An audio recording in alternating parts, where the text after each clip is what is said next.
पुढची बातमी वाल्मिक कराड प्रकरणावरून एकीकडे सत्ताधारी आमदारांसह विरोधकांकडून धनंजय मुंडे यांच्या मंत्रिपदाच्या राजीनाम्याची मागणी होतीये, तर दुसरीकडे मुंडेंच्या राजीनाम्यावरून करुणा मुंडेंनी मोठा दावा केलाय। उद्या अर्थसंकल्पीय अधिवेशनापूर्वी धनंजय मुंडे राजीनामा देणार आहेत आणि उपमुख्यमंत्री अजित पवार राजीनाम्याची घोषणा करणार असल्याचा दावा करुणा मुंडेंनी केलाय। या संदर्भात त्यांनी एक फेसबुक पोस्ट केली आहे, त्यामुळे पुन्हा एकदा चर्चांना उधाण आलंय।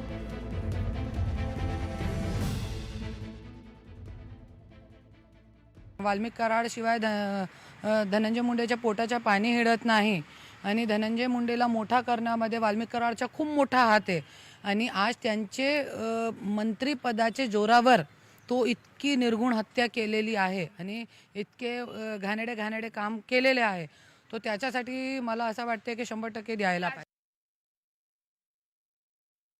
अजितदादा ये राजीनामा घोषित करणार आहे और आणि 100% ह्यांचा राजीनामा होणार आहे। अजितदादा ये राजीनामा घोषित करणार आहे और आणि 100% ह्यांचा राजीनामा होणार आहे। देवेंद्र भाऊची मी भेट घेणार आहे आणि आणखीन जे ये हत्या आहे ते तो आहेच, पण याचे और असे आणखीन काही कारनामे आहे। ये तो जे समोर आली ते हत्या आहे, पर जे समोर नाही आली आहे, जसे की माझ्यासोबत माझे जो बॉडीगार्ड होता माझ्या परली जेलमध्ये, ते बाहेर निघाल्यानंतर त्यांची ब्रेन हेमरेजतून मृत्यू झाली। असे जे खूप काही मौत आहे जे लोकांच्या समोर आली नाही आहे, तो ये सगळी गोष्टी जी आहे देवेंद्र भाऊ समोर मी ठेवणार आहे।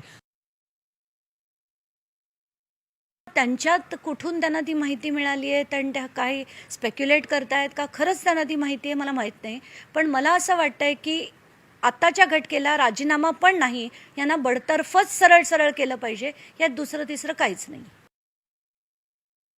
पण वाल्मिक कराडला काय वागणूक, काय त्याची स्टाईल, कशी गाडी चालवीत तो सीआयडीच्या ऑफिसमध्ये आला, अक्षरशः सीआयडीचे कपडे काढून घेऊन गेला। म्हणजे मी येतोय असं सांगून सुद्धा सीआयडीला वाटलं नाही की त्याला अडवावं आणि ताब्यात घ्यावं। म्हणजे किती राजकीय दबाव होता की त्याचे आका बीजेपीचे आमदार बोलायचे ना आकाचा आका, तर त्याचा आका कोण? धनंजय मुंडे। कारण का ह्या 90 दिवसामध्ये 2दा धनंजय मुंडे म्हणाले वाल्मिक कराड माझा खास माणूस आहे, खास। धनंजय मुंडे राजीनामा द्यावा ही मागणी मोठ्या प्रमाणात होती आहे।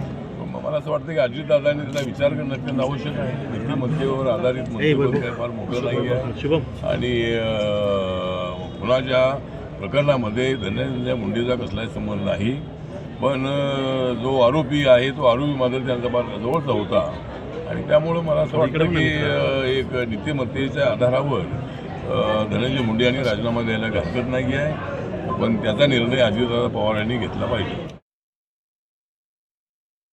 आणखीन 2 महिने चार्जशीट दाखलच होणार नाही आणखी, आणि त्यांची निवड झाली आणि दुसऱ्या दिवशी दाखल झालं, म्हणजे आता 6 आरोपी होणारच नाहीत।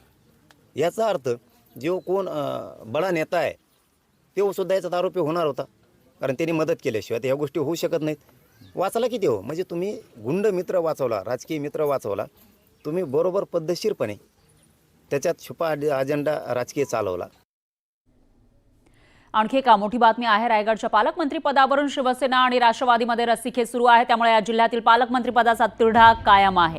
अशातच महाडचं ग्रामदैवत श्री वीरेश्वर महाराज यांच्या छबिना उत्सवाच्या निमित्तानं मध्यरात्री मंत्री भरत गोगावले आणि मंत्री अदिती तटकरे यांनी दर्शन घेतलं।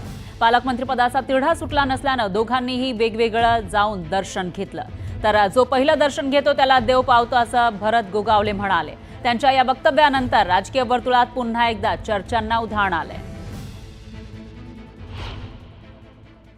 आणि सर्व जजेस येत आहेत, त्यावेळेला माझी जबाबदारी आहे की माझ्या मतदारसंघामध्ये ज्या वेळेला एवढी मोठी मंडळी येत आहेत त्यावेळेला त्यांची सगळी व्यवस्था आम्ही करतोय आणि त्यासाठी की मी आता दर्शन घेऊन वीरेश्वराला पहिलं साकडं घातलेलं आहे, नंतर जो घालेल ते काय मला माहिती नाही काय होईल ते, पण पहिला येईल त्याला देव पावल।